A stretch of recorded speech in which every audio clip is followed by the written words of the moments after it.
किसी दूर गांव में भूषण नाम का एक व्यक्ति रहा करता था। भूषण इतना दान पुण्य करने में विश्वास रखता था और हर कोई उसकी बस तारीफ करता था।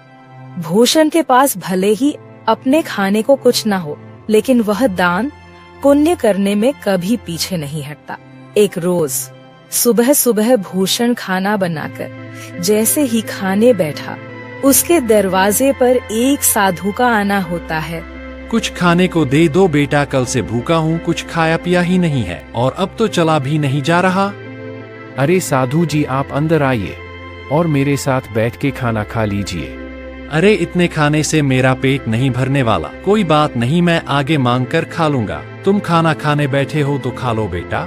अच्छा साधु जी, यह खाना आप ही खा लीजिए, मैं भूखा रह लूंगा क्योंकि रात में मैंने खाना खाया था। इतना कहकर भूषण अपनी थाली उस साधु जी की तरफ बढ़ा देता है।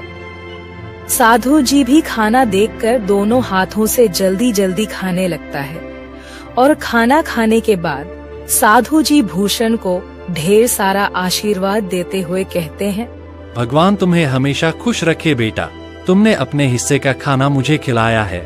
आजकल ऐसे दानवीर लोग मिलते ही कहाँ हैं। तुम्हारा भला हो बेटा। इतना कहकर साधु जी वहाँ से चले जाते हैं, लेकिन भूषण को भी भूख लगी थी। अब वो रसोई में जाकर रसोई में रखे डब्बे को देखने लगता है, जिसमें अन्न का एक दाना भी नहीं था। चलो कोई काम देखता हूँ, कहीं से खाने पीने का बंदोबस्त तो हो जाएगा। बस उस बेचारे का पेट भर गया, मुझे बहुत सुकून मिल रहा है।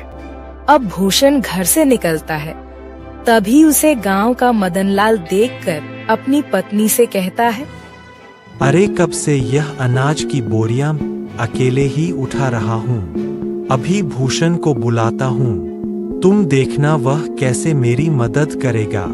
उसे तो वैसे भी लोगों की मदद करने का भूत सवार है। खुद भले ही जेब में फूटी कौड़ी ना हो, लेकिन बड़ा दानवीर बनता है। अब मदनलाल भूषण को आवाज लगाकर बुलाता है, अरे क्या हाल चाल है मदन भाई, सब ठीक तो है ना? ये अनाज की बोरियां खेतों से ला रहे हो क्या?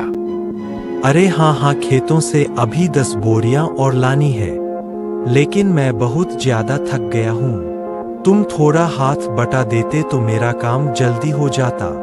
अरे क्यों नहीं, चलो चलो, मैं आपके साथ मिलकर खेतों से आपके घर तक बोरियां पहुंचा देता हूं। बड़ा ही बेवकूफ है और इसे बेवकूफ बनाना भी आसान है। चलो इसी बहाने मेरी मदद हो जाएगी और थोड़ा आराम भी मिल जाएगा।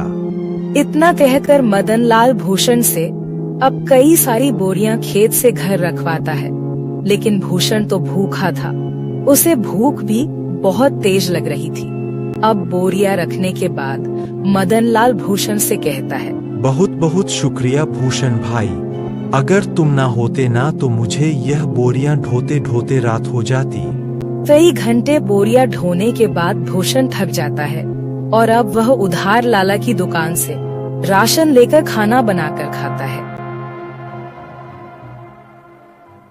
अगली सुबह उसके दरवाजे पर किसी के रोने की आवाज आ रही होती है। भूषण नींद में होता है और दरवाजा खोलता है तो देखता है उसका पड़ोसी बिरजू अपनी पत्नी को पीट रहा है। अरे अरे बिरजू, तुम अपनी पत्नी को इस तरह क्यों मार रहे हो? अरे क्यों न मारूं मेरी पत्नी, मेरी मर्जी। तू कौन होता बीच में बोलने वाला? देख बिरजू, ऐसे सुबह सुबह मारपीट करना सही बात नहीं है। पूरे गांव के लोग इकट्ठा होकर यह सब देख रहे हैं, यह अच्छा है क्या? अरे भूषण बेटा, तू भी किसे समझा रहा है? इसे समझाना मतलब अपना सिर दीवार पर मारने वाली बात है। जरूर सुबह सुबह चमेली से पैसे मांगने के लिए लड़ रहा होगा। पीने को पैसे नहीं होंगे ना इसके पास। अरे बुढ़िया चुप कर, ज्यादा बोलने की जरूरत नहीं है। आजकल के बच्चों को तो अपने से बड़ों से बात करने की तमीज ही नहीं है। अरे मैं तो तेरी माँ की उम्र की हूँ और तू है कि मुझसे बदतमीजी से बात कर रहा है। लेकिन मैंने तो नहीं कहा आपको कि मेरे बीच में बोलने के लिए। इतना कहकर बिरजू फिर से अपनी पत्नी चमेली को मारने लगता है, लेकिन भूषण से यह सब देखा नहीं जाता और वह बिरजू का हाथ पकड़ लेता है और उसे एक जोरदार तमाचा लगाता है। यह देखकर सारे गांव वाले ताली बजाने लगते हैं। बिल्कुल ठीक किया, ये इसी के लायक है।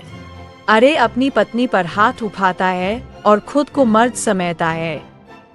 गांव के ढेर सारे लोग ये तमाशा देख रहे होते हैं। उनमें से एक औरत भूषण से कहती है, आप सच में बहुत नेक दिल के हैं, हर किसी की मदद करते हैं, हर किसी का भला चाहते हैं। हम गांव वाले बस आपसे इतना चाहते हैं कि अगला हमारा सरपंच आप ही हो। अरे क्या बात कही है तूने? यह बात तो काफी समय से मैं दिल में दबाए बैठी थी। अरे हाँ बिल्कुल, भूषण भाई गांव का सरपंच बनेंगे तो गांव में विकास होगा, तरक्की होगी। उस सज्जन सिंह के पास तो गांव के लोग जाने से भी डरते हैं, और रही उसे कुछ कहने की बात तो कोई भी उसके सामने मुंह नहीं खोल पाता। भूषण हर किसी की हर तरह से मदद करता था, जिस वजह से गांव के लोग भूषण को अपना अगला सरपंच बनाने का फैसला करते हैं। अब सरपंच तक यह बात पहुंचती है। सरपंच तिलमिला उठता है। क्या भूषण की इतनी हिम्मत खाने को लाले पड़े हैं, लेकिन सरपंच बनने का सपना देख रहा है। इसे तो मैं छोड़ूंगा नहीं। अरे हाँ मालिक, और गांव वाले कह रहे हैं कि चाहे कुछ भी हो जाए, सरपंच तो भूषण ही बनेगा। अब आपको ही कुछ करना होगा, वरना भूषण आपकी गद्दी लेकर ही मानेगा। सरपंच अब सोच में पड़ जाता है कि वह ऐसा क्या करे जिससे उसके रास्ते का कांटा भूषण हमेशा हमेशा के लिए इस गांव से चला जाए। अगले चुनाव में गांव के लोग भूषण को सरपंच बना देते हैं। अब ऐसे ही कई दिन बीत जाते हैं और जब राशन देने की बारी आती है तो सरपंच बड़े ही चालाकी के साथ राशन में मिलावट करवा देता है, जो भूषण को बिल्कुल पता नहीं चलता। अरे बेटा, तुझे सरपंच बनता हुआ देख बहुत खुशी हो रही है। अब कम से कम राशन तो समय पर और अच्छा मिलेगा। अरे हाँ, सब कुछ अच्छा ही होगा। आप लोगों ने इतना विश्वास करके मुझे इस गांव का कार्यभार संभालने का जिम्मा दिया है और इसे मैं अच्छे से निभा सकूं, बस यही दुआ करिएगा। हाँ, अब गांव में विकास और तरक्की आने से कोई नहीं रोक सकता। गांव में राशन बांटने के बाद सभी खुश थे कि उन्हें पहली बार पूरा राशन मिला है, वरना सरपंच सज्जन सिंह तो आधे से ज्यादा राशन काट लिया करता है। लोगों को राशन मिल चुका था, लेकिन अगले दिन पूरे गांव में शोर मच जाता है कि उनके नए सरपंच भूषण ने मिलावटी राशन दिया है। अब गांव वाले एक जगह इकट्ठा होकर भूषण से सवाल करते हैं। हमने तुम पर विश्वास करके तुम्हें गांव का सरपंच बनाया और तुमने हमारे साथ ही विश्वासघात किया भूषण। बेटा, मुझे तुझसे यह उम्मीद नहीं थी। अरे राशन में मिलावट करके क्या मिला तुम्हें? तुम तो गांव के लोगों का हमेशा से भला चाहते थे, तो भला फिर राशन में मिलावट क्यों किया? इतना मिलावट तो सरपंच जी भी नहीं करते थे। हमने तुम्हें सरपंच बनाकर गलत फैसला दे लिया। बिल्कुल ठीक कह रही है कलावती काकी। अभी के अभी तुम इस गांव से निकल जाओ। तुम इस गांव में रहने के लायक ही नहीं हो। ये सारी बातें चल ही रही होती हैं कि तभी वहाँ सरपंच आ जाता है। अरे हाँ, इसे अभी के अभी गांव से निकाल दिया जाए। इस पर विश्वास करके तो हमने बहुत बड़ी गलती कर दी है। अब भूषण को गांव वाले गांव से निकाल देते हैं। सरपंच और उसका नौकर बहुत खुश थे, क्योंकि यह सब किया धरा तो उनका ही था। अब गांव से निकलने के बाद भूषण काफी दूर आ जाता है। वो थक कर एक पेड़ के नीचे बैठकर गांव वालों के बारे में सोचने लगता है। जिन गांव वालों का मैंने इतना साथ दिया, खुद से पहले उनके बारे में सोचा, आज उसी गांव ने मुझे निकाल दिया। अरे राशन में मिलावट भला मैं क्यों करूंगा? और अगर मैंने गांव वालों के राशन में मिलावट नहीं की है तो फिर यह सब जरूर सरपंच का काम है। कोई बात नहीं, मेरे इतना कहने पर भी गांव वालों ने मेरा साथ नहीं दिया। मैं इसे कभी नहीं भूलूंगा। इधर सरपंच फिर से अपनी चाल चलता है और गांव वालों का विश्वास जीत लेता है। गांव वाले एक बार फिर सरपंच सज्जन सिंह को अपना सरपंच मानने के लिए मजबूर होते हैं, क्योंकि उन्हें भूषण भी धोखेबाज लगता है। ऐसे ही धीरे धीरे महीना बीत जाता है और भूषण का कहीं अता पता ही नहीं था। एक रोज सरपंच का नौकर जंगल के रास्ते घर आ रहा होता है। तभी वह दो आदमी को बातें करते हुए सुनता है जो भूषण के बारे में बात कर रहे थे। अब वो नौकर घबराता हुआ घर पहुंचता है और सरपंच से कहता है, मालिक मालिक, मैंने दो लोगों को आपस में बातचीत करते हुए सुना है। वो दोनों भूषण के बारे में बात कर रहे थे। वो जंगल में जो झोपड़ी है ना, उसी में भूषण आत्महत्या कर लिया है और यह करीब 1 सप्ताह पहले की बात है। क्या इसका मतलब मेरे रास्ते का कांटा अब हमेशा हमेशा हमेशा के लिए मेरे रास्ते से हट गया है? चलो अच्छा है। और तो और मालिक, ये बात तो गांव वाले भी जानते हैं। न जाने उन तक ये बात किसने पहुंचाई। हो सकता है उन्हीं लोगों ने पहुंचाई हो जो बात कर रहे थे। अरे गांव वाले बहुत ही मतलबी हैं। भूषण ने गांव वालों का कितना साथ दिया और गांव वाले भी यही कहेंगे कि भूषण ने शर्म के मारे आत्महत्या कर ली। गांव वालों के साथ साथ सरपंच को भी अब पूरा यकीन हो गया था कि भूषण ने आत्महत्या कर ली है। लेकिन कुछ दिनों बाद भूषण सरपंच के दरवाजे पर पहुंचता है। शाम का समय था, चारों तरफ अंधेरा छा रहा था।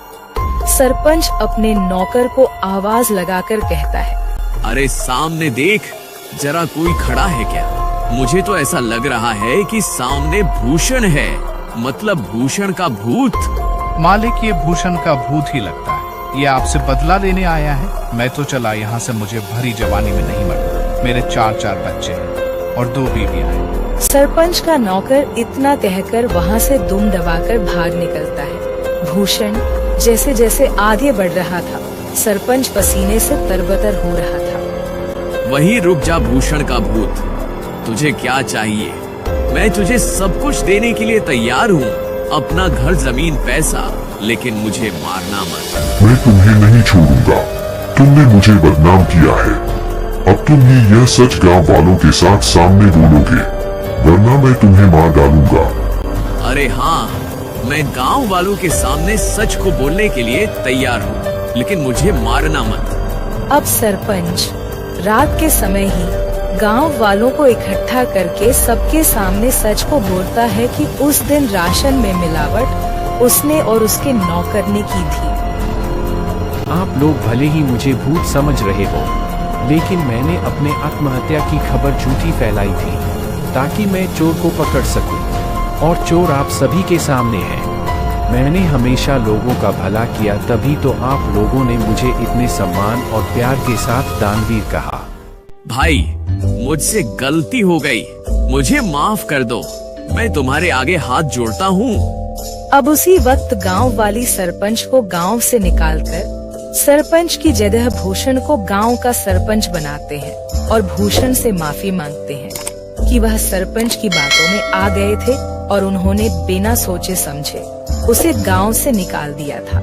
ऐसे और वीडियोज को देखने के लिए हमारे चैनल रंगीन कहानियाँ को सब्सक्राइब करें और बेल आइकॉन दबाएं ताकि आपको हमारे वीडियोस के नोटिफिकेशन मिलते रहें। धन्यवाद।